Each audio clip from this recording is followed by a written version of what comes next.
तो हमने अगले दिन 10 बजे का टाइम रख लिया। अक्षरधाम मंदिर, उसके जो पीछे जो धर्मशाला बनी हुई है उसमें वो ठहरे हुए थे।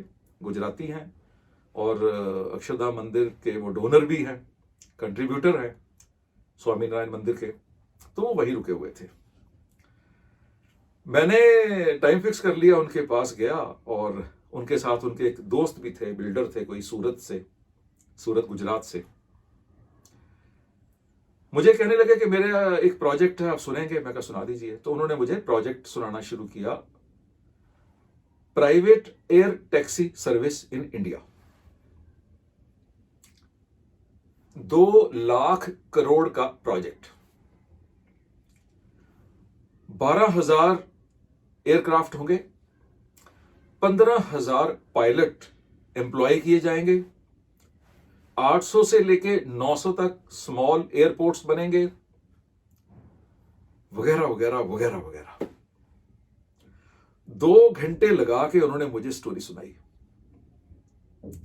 2 घंटे के बाद मुझे पूछते हैं, मिस्टर मदान, आपको मेरा प्रोजेक्ट कैसा लगा? मैंने कहा जी, मुझे अभी तक ये नहीं समझ लगी कि आपने मुझे सुनाया क्यों। 2 लाख करोड़ का प्रोजेक्ट, मुझे तो इसका कभी सपना भी नहीं आया। मेरे कैलकुलेटर में ये फिगर भी नहीं आती, ई लिखा आ जाता है। ये आपने मुझे क्यों सुनाया? ना मैं टेक्निकली कुछ जानता हूं आपके इस एयरक्राफ्ट बिजनेस में, प्राइवेट एयर टैक्सी बिजनेस में, ना मैं फाइनेंसर बन सकता हूं आपका, ना मैं पायलट हूं, ना मैं एडमिनिस्ट्रेशन जानता हूं एयरपोर्ट्स की। आपने मुझे क्यों सुनाया? तो उन्होंने उस समय जो कहा कि जो आपके पास है मैं वो लूंगा। मैंने कहा मेरे पास क्या है? कहने लगे मुझे भी नहीं पता। मैंने कहा फिर आपने मुझे क्यों बुलाया?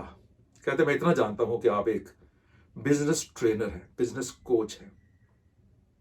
अगर आप बिजनेस कोच हैं तो कुछ तो मुझे दे के ही जाएंगे, कुछ तो मुझे दे के ही जाएंगे। तो मैंने कहा कि पर इतना बड़ा प्रोजेक्ट मेरी तो औकात भी नहीं है। कहने लगे मिस्टर मदान, मुझे पहले एक क्वेश्चन का जवाब दे दीजिए कि आप नेक्स्ट ईयर, ये बात मैं कर रहा हूं 19 इट इज 2000 शायद 6-7 की बात कर रहा हूं। कहते आप अगले साल, 1 साल में कितना पैसा कमा सकते हो, कभी सोचा है? अब मैं भी मोटिवेशन स्पीकर हूं, लोगों को कहता हूं बड़े बड़े सपने देखो, बड़े सपने देखोगे तो पहुंचोगे। तो मैंने भी ना बड़ा चढ़ा के बोला। मैंने कहा जी मैं अगले साल कम से कम 10 करोड़ रुपए कमाऊंगा। और प्रफुल्ल पटेल जी कहते हैं "हाँ, यही तो दिक्कत है, आप लोग सोचने में भी बड़ा नहीं सोच सकते, करना तो अलग रहा। मैंने कहा जी कि मैं उतना ही सोच पाता हूं जितना मैं कर सकता हूं। कहते पर आप तो मोटिवेशन स्पीकर हैं। मैं कहा जी। कहते आप 200 करोड़ क्यों नहीं सोचते? मैं कहा 200 करोड़ के लिए तो उतना पैसा चाहिए। कहते पैसा आपको मैं दे देता हूं, प्रोजेक्ट है आपके पास। My dear sons, my dear daughters, बहुत ध्यान से सुनना। समझ लो कि जो आपने इस कोर्स के लिए पैसे दिए हैं ना, वो पहले चैप्टर में पूरे करा रहा हूं मैं। बाकी तो आपको मैं आपकी मशीनरी को थोड़ा और शार्पन करूंगा ना। बेस तो आपको पहले चैप्टर में दे रहा हूं मैं, देखना सारे चैप्टर्स। तो कहने लगे पैसा मेरे से ले लो ना, प्रोजेक्ट है। मैं कहा नहीं। कहते बच्चे कितने हैं? मैं कहा जी 2 बेटे। कहते आप और आपके दोनों बेटे 3 महीने के लिए लैपटॉप पे बैठ जाओ, दुनिया भूल जाओ, कहीं नहीं जाना, और प्रोजेक्ट तैयार करो कि किसी व्यक्ति से 200 करोड़ रुपया कैसे लिया जा सकता है। 3 महीने में तो बना लोगे? मैं कहा हाँ बना ही लेंगे। तो उन्होंने मुझे उसमें कुछ ऐसे गुर सुनाए, कुछ ऐसे सीक्रेट्स बताए जो मैं आने वाले चैप्टर में आपके साथ शेयर करूंगा कि किस तरह से मैं प्रफुल्ल पटेल जी से 200 करोड़ रुपए ले सकता हूं। मैं घर आया, थोड़ा शक भी था उनके ऊपर कि ऐसे हवा पे तो नहीं छोड़ गए सारा कुछ यार, मैं तो पहले जानता ही नहीं था। उनके साथ जान पहचान हुई कैसे, उन्होंने मुझे बुलाया क्यों? क्योंकि मैं स्वामीनारायण संस्था के बहुत नजदीक हूं और जो कोठारी स्वामी जी हैं अक्षरधाम के, स्वामी आत्मा स्वरूप जी, वो मुझे बहुत प्यार करते हैं। और ये गुजराती भाई, जब इसने कहा कि मुझे कोई व्यक्ति मिला दीजिए इस तरह के प्रोफाइल वाला, तो इन्होंने मेरा नंबर उनको दे दिया। ऐसे मेरी जान पहचान हुई थी। मैंने घर आके नेट पे देखा उनके बारे में, प्रफुल्ल पटेल ह्यूस्टन, कि यार कोई बंदे में दम भी है कि ऐसे ही 2 लाख करोड़, वो ये 200 करोड़, क्या है यार। तो मैंने घर में आके इंटरनेट पे चेक किया तो मैंने देखा कि उनके पास ह्यूस्टन में 16 5-स्टार प्रॉपर्टीज हैं, 21 अपने स्मॉल एयरक्राफ्ट्स हैं और एविएशन का बहुत बड़ा स्कूल चला रहे हैं। उसके बाद तो मैंने नेट पे और देखा ही नहीं। हमारी बहुत अच्छी दोस्ती बन गई। मैं आज तक उनसे सीख रहा हूं और काफी कुछ उनका भी जो नॉलेज मुझे मिला है, जो सीक्रेट्स मुझे मिले हैं, मैं इस कोर्स में आपके साथ शेयर भी करूंगा। दूसरा फर्क जो इंसानों और मशीनों में होता है वो है यूनिकनेस। पूरी दुनिया में 8 अरब से भी ज्यादा इंसान हैं, ज्यादा पॉपुलेशन है, पर किसी भी एक इंसान का दूसरे इंसान के साथ थंब इंप्रेशन नहीं मिलता है, फेस नहीं मिलता है, आंखें नहीं मिलती हैं। इसीलिए तो बहुत सी मशीन्स, बहुत से कंप्यूटर्स आपके थंब इंप्रेशन से खुल जाते हैं। उसके बाद अब नए जमाने में, नई टेक्नोलॉजी में फेस रिकग्निशन से खुल जाते हैं। अगर आंखों के साथ किसी मशीन को, किसी कंप्यूटर को, किसी इलेक्ट्रॉनिक डिवाइस को सिंक कर दिया जाए तो वो वही आंखों के साथ ही खुलेगा। यानी कुदरत कह लो, भगवान कह लो, ये तो मैं समझ नहीं सकता हूं, लेकिन इतना पता है कि 8 अरब 800 करोड़ से ज्यादा लोगों में किसी भी एक इंसान का दूसरे इंसान के साथ ना चेहरा मिलता है, ना आंखें मिलती हैं, ना थंब इंप्रेशन मिलता है। ऐसे ही 800 करोड़ से ज्यादा इंसानों में किसी भी इंसान का एक दूसरे के साथ टेम्परेचर की पसंद नहीं मिलती है। किसी को कोई टेम्परेचर अच्छा लगता है, किसी को कोई टेम्परेचर अच्छा लगता है। पूरी दुनिया में आदतें नहीं मिलती हैं। हर इंसान की डिजायर्स अलग होती है, हर इंसान की इच्छाएं अलग होती हैं, प्रायोरिटीज अलग होती हैं।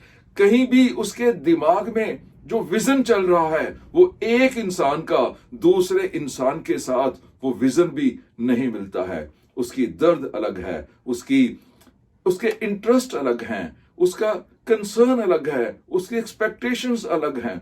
यानी मशीन और इंसान में जो सबसे बड़ा फर्क और दिखाई देता है ना, वो है यूनिकनेस।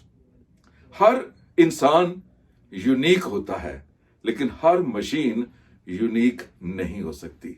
मैं Frankfinn air hostess training institute में बहुत साल ट्रेनर रहा। क्लास में 30 से 40 के करीब स्टूडेंट्स होते थे।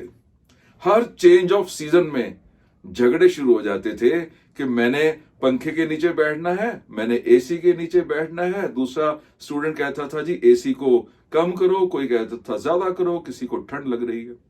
मेरे अपने घर में हर चेंज ऑफ सीजन में पिंकी के साथ मेरी बहस शुरू हो जाती है। उसको गर्मी कम लगती है, मुझे गर्मी ज्यादा लगती है। वो गर्मियों में भी चादर ओढ़ के सोती है और मैं सर्दियों में भी अपने पैर, अपने हाथ और अपना मुंह रजाई से बाहर रखता हूं। इस फर्क को समझ के ही आप इंसानों को समझ सकते हो। यानी आप सबको एक ही रस्सी से नहीं बांध सकते। तो आने वाले चैप्टर्स में हम ये भी समझने वाले हैं कि किस तरह से किसी एक स्पेसिफिक, एक पर्टिकुलर इंसान की नीड्स, उसके इंटरेस्ट, उसके कंसर्न्स, उसकी प्रायोरिटीज, उसकी एक्सपेक्टेशंस, उसकी स्ट्रेंथ, उसकी वीकनेसेस, उसकी लाइफ की अपॉर्चुनिटीज, उनकी थ्रेट्स, सभी चीजों को किस तरह से स्टडी करना है और किस तरह से उनको हमने, क्रूड वर्ड बोल देता हूं, एक्सप्लॉइट करना है, और अगर अच्छे शब्दों में बोलूं तो इस्तेमाल करना है। मैंने ग्राहक के ना को हां में कैसे बदले के कोर्स में एक जिक्र किया है कि मैं किसी जमाने में वीडियो कैसेट्स का बिजनेस करता था। वीडियो कैसेट्स के हमें मास्टर प्रिंट्स मिलते थे और हम उनको आगे उनकी कॉपीज तैयार करवाते थे। मेरे पास कोई 25-26 वीडियो कैसेट्स रिकॉर्डर थे, वीसीआर थे। वो सारे के सारे शेल्फ में पड़े होते थे। हम उनको एक ही रिमोट कंट्रोल से सभी 25-26 वीसीआर्स को ऑन कर देते थे, ऑफ कर देते थे, उनमें से कैसेट्स इजेक्ट कर देते थे। और अगर आप बहुत बड़ी कंपनीज में जाते, टी सीरीज या ऐसी कंपनीज में, तो वहां पर एक एक दीवार में तकरीबन 2-2 हजार वीसीआर्स पड़े होते थे ऑन, और एक ही रिमोट से ऑल 2000 वीसीआर्स ऑन हो जाते थे, ऑफ हो जाते थे, कैसेट्स इजेक्ट हो जाती थी, वगैरह वगैरह। लेकिन इंसानों के साथ तो ऐसा नहीं हो सकता। आपके पास इंसानों के रिमोट कंट्रोल हैं, उनके ऊपर इमोशंस के बटन लगे हैं। उनके एंगर, उनकी बोर्डम, उनकी फ्रस्ट्रेशन, उनकी खुशियां, उनके दुख, उनके सॉरोज, उनकी नीड्स, उनके कंसर्न्स, उनके इंटरेस्ट, सारे के सारे उन पर बटन लगे हैं।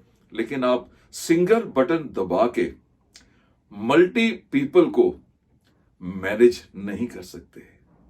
आप यही तो कारण है। बहुत कॉम्प्लिकेटेड दिखाई दे रहा होगा आपको। यस, ये कॉम्प्लिकेटेड ही है, इसीलिए तो सीखना पड़ता है, और इसीलिए बहुत कम लोग दुनिया में अमीर, बहुत अमीर बन पाते हैं। आपने हर एक स्पेसिफिक पर्टिकुलर इंसान का रिमोट कंट्रोल पकड़ के और उसको स्टडी करके रिमोट कंट्रोल दबाना है, ताकि उसकी पॉकेट में पड़ा हुआ पैसा आपके पास आ जाए। उसका टाइम, अवेलेबल टाइम आप यूटिलाइज कर सको, उसका एक्सपीरियंस आप शेयर कर सको, उसका नॉलेज आप परचेज कर सको, और वो आपका हो जाए। तो चैप्टर 1 को मैं यहां पर क्लोज करता हूं। चैप्टर 2 में जाने से पहले चैप्टर 1 को दोबारा देख लीजिए। जितनी बार देखेंगे उतनी बार कुछ नया मिलेगा, और अगले चैप्टर में जब पहुंचेंगे तो फिर आपको उस चैप्टर का, पिछले चैप्टर का जो सेंट्रल आइडिया मिला होगा, जो जिस्ट मिला होगा, उसी के बेस पे आपको कुछ मिलेगा। तो my dear sons, my dear daughters, मेरा आशीर्वाद आपके साथ है। आपने पूरे इस चैप्टर में मुझे बर्दाश्त किया, मेरी बातों को सुना, और केवल सुनने से कुछ नहीं होने वाला, अब आप इन्हें अप्लाई भी कर लीजिए। आपके लिए मेरा आशीर्वाद है, आपके परिवार में खुशी का लेवल और बढ़े, आपकी सेहत और बढ़िया हो जाए, आपका दिमाग और तेज हो जाए, समाज में आपकी इज्जत और बढ़ जाए, आपका आपका आपका आपका सोशल स्टेटस और इंप्रूव हो जाए, और आपकी आत्मा और पवित्र हो जाए, आपकी रूह और पाक हो जाए। God bless you.